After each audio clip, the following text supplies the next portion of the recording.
Boa tarde. Eu queria convidar vocês a largarem esses cacarecos que a gente tem na mão.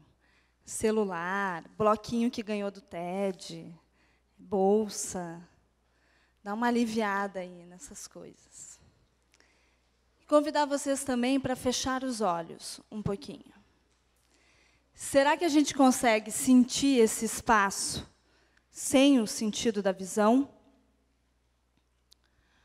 Quanto tem à frente de você? O que é possível perceber a partir de suas costas? Qual a distância do topo da sua cabeça até o teto? Você consegue expandir todo o seu corpo nessas direções?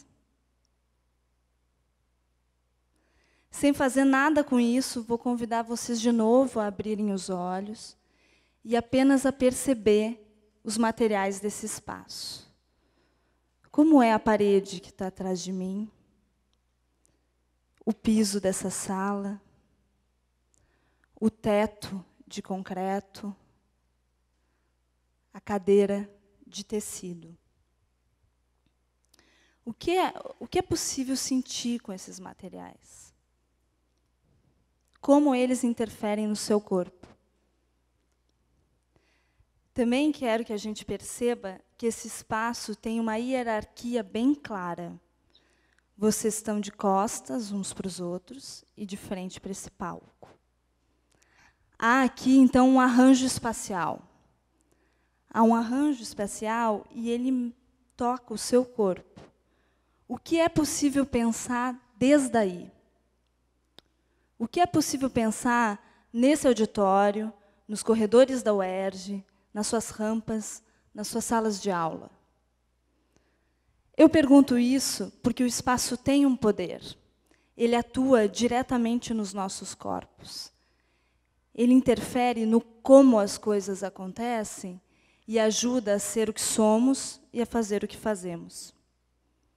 E é por esse poder de atuar no como as coisas acontecem, que ele pode tanto ajudar a construir um mundo que nos aprisiona, ou ajudar a construir o mundo que sonhamos habitar. Eu faço parte de um coletivo transdisciplinar, e a gente vem estudando, já faz um tempo, como construir espaços que seja exatamente esse mundo que queremos habitar. Já que vamos construir, já que vamos gastar toda essa energia que é uma construção, reformar uma casa, construir uma escola, uma praça, uma cidade, por que não fazer isso para fazer com que nós sejamos mais fortes, mais alegres, mais intuitivos, né? Já que vamos gastar esta energia, que gastemos ela ao nosso favor. E nas nossas pesquisas, a gente achou uma coisa muito bacana, que foi, passando aqui, essa questão que a gente pegou lá da análise institucional, que foi a passagem do pedido para a demanda. Uma coisa um pouco assim, o que é isso, passagem, pedido para demanda? Eu vou contar para vocês o que é isso, a partir de 2 exemplos educacionais, já que a gente veio aqui hoje para debater a UERJ, que é uma universidade, que é um espaço de educação. O primeiro exemplo que eu quero trazer para vocês é de um arquiteto egípcio chamado Hassan Fathy, que atuou na primeira metade do século passado. Ele teve uma oportunidade que foi construir uma cidade inteira, chamada Nova Gurna. Dentre os inúmeros projetos que ele fez, eu vou querer falar do projeto da escola. Quando ele foi fazer esse projeto, ele se colocou a seguinte questão: tende a abordar o projeto de uma escola da mesma maneira como aborda o projeto de uma igreja ou de uma mesquita, pois trata-se do mesmo tipo de edifício. Na escola, são os espíritos das crianças que vão se desenvolver, e a construção deve convidá-los a se expandir e não apertá-los como um sapato chinês. Ele simplesmente para, antes de construir, antes de já reproduzir o modelo de escola que nós conhecemos, ele para e se pergunta, com o que parece uma escola? Que prática nós fazemos numa escola? E ele percebe que a gente constrói as nossas escolas, na maior parte das vezes, como fábricas, como prisões, e não como edifícios capazes de nos inspirar, de expandir o nosso corpo, o nosso espírito. E isso, que parece uma coisa um pouco etérea, se tornou um problema prático, arquitetural muito claro. Quando ele foi construir a sala de aula, ele pensou, então, na iluminação dessa sala de aula, não só de uma maneira técnica, né? Quanto de luz tem em cima da mesa, que eu vou conseguir ler, que eu vou conseguir escrever, que não vai estragar a máquina de visão, né, do meu olho. Mas é muito mais do que isso. A luz se tornou expressiva, se criou uma atmosfera, se criou uma proporção, se criou um pátio logo ao lado da janela para absorver o excesso de luminosidade do deserto e deixar entrar na sala só o adequado, para assim conseguir fazer com que o espaço seja um inspirador, seja um estimulante para pensarmos, para expandirmos, para criarmos o que for, o conhecimento, a nós mesmos, as coisas que vamos fazer. Então, não só o espaço tem um poder sobre os nossos corpos, como ainda nós podemos construir um espaço que nos ajude a pensar, que nos ajude a criar. O segundo exemplo que eu quero trazer para vocês é de uma arquiteta ítalo-brasileira chamada Lina Bobardi, que deixou um legado imenso à arquitetura brasileira. Lina Bobardi, na década de 50, recebe um convite, recebe um pedido, que foi o pedido de criar um Museu de Arte Moderna da Bahia. E, logo depois, ela recebe o pedido de recuperar esse conjunto de edifícios históricos lá em Salvador. Em 1963, inaugura o conjunto arquitetônico do Solar do Inhão. E ele inaugura, não com um programa, o Museu de Arte Moderna, mas com 3 programas. Inaugura o Museu de Arte Moderna, na verdade, ele se transfere de um outro lugar. Inaugura o MAP, o Museu de Arte Popular, que tem um centro de documentação popular e um centro de estudos técnicos do Nordeste, e estava para inaugurar a Escola de Desenho Industrial, tudo no mesmo conjunto arquitetônico. Mas então vocês vão me perguntar, e a Zana, mas o que aconteceu? O que aconteceu que de um programa foi para 3? O que aconteceu nessa passagem do pedido para a demanda antes da construção? Bom, eu vou dizer para vocês que, naquela época, Salvador era especial, ainda é, mas era muito especial, porque na Universidade Federal da Bahia havia um reitor chamado professor Edgar Santos, que queria fazer da Bahia um brilho, queria que a Bahia voltasse a brilhar no cenário nacional e no cenário internacional. Esse reitor chamou diversos artistas internacionais, dentre eles Lina Bobardi, para fazer um verdadeiro movimento cultural e transformar a Bahia numa Bahia moderna. Para vocês terem uma ideia da importância desse movimento, Caetano Veloso, Gilberto Gil, Glauber Rocha, Bethânia, todos eles eram alunos da UFBA nesse momento.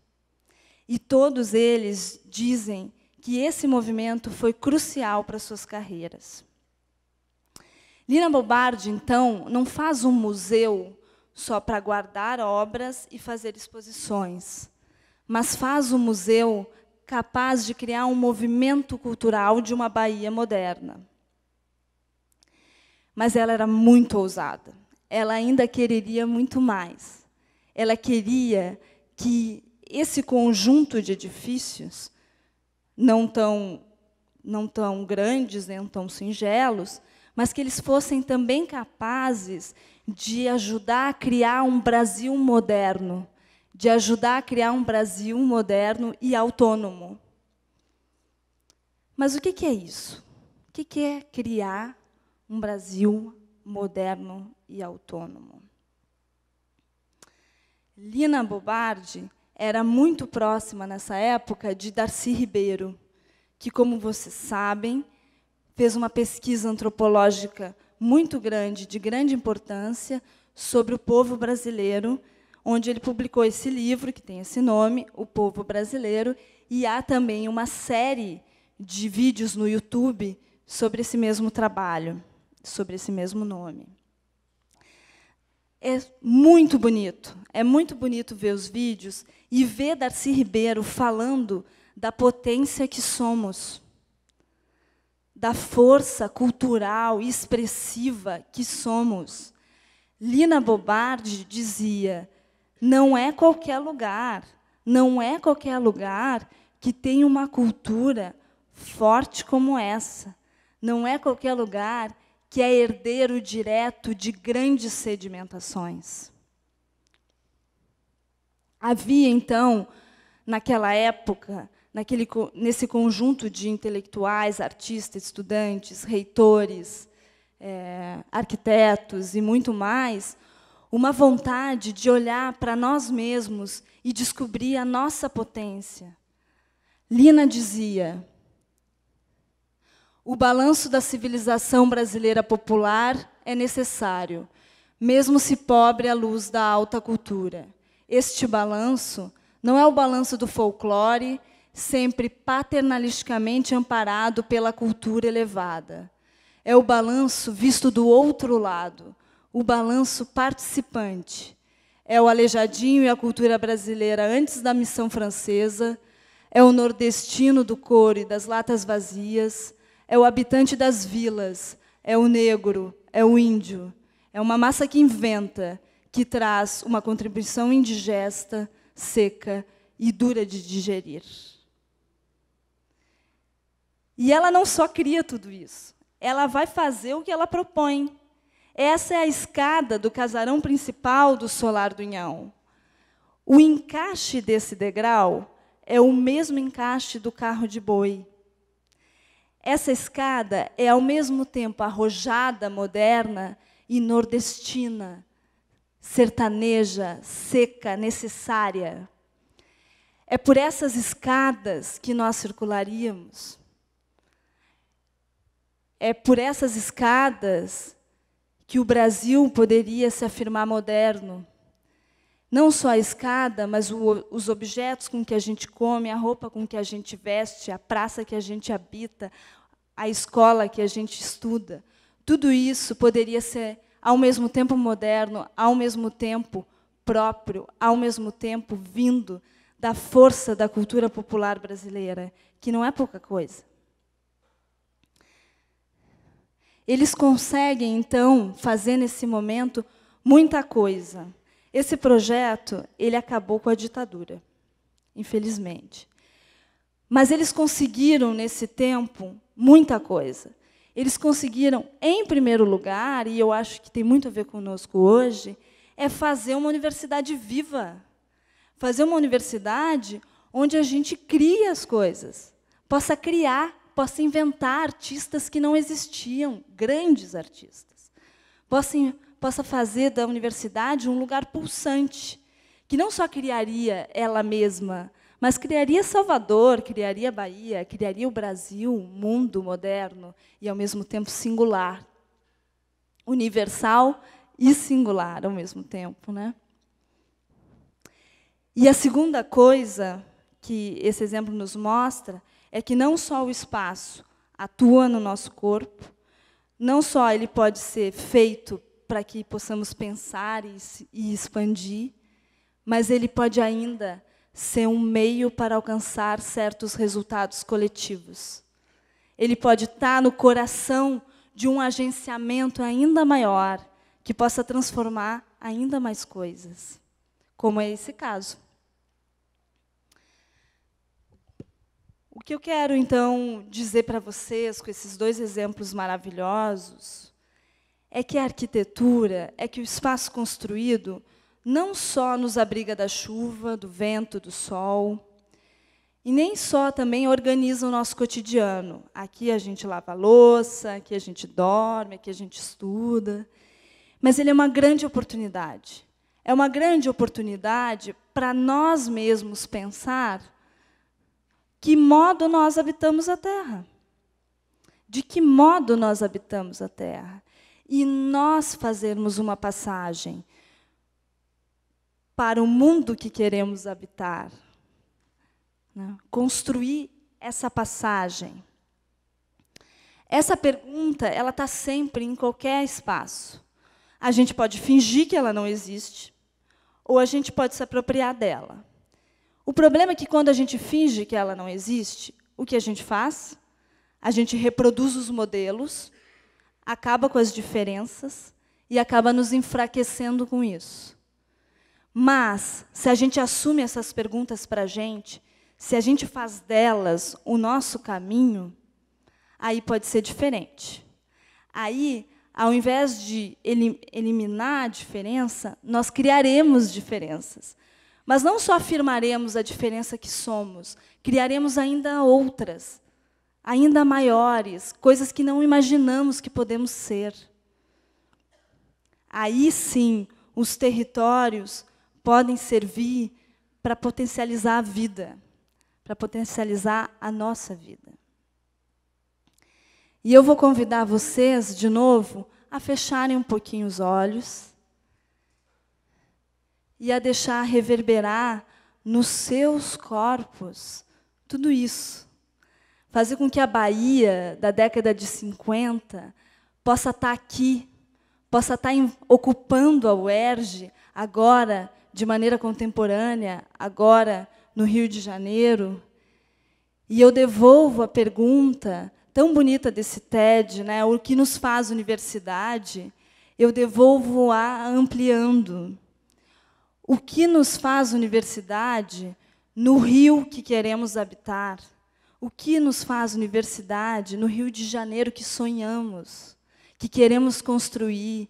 E deixa essa utopia, essa beleza, entrar aqui nessa universidade, percorrer esse auditório, percorrer as rampas da UERJ, a sua sala de aula, a cantina que você vai, como ela seria? Deixa isso se transformar a partir de um processo, a partir do desejo de querer construir ainda mais com esse espaço.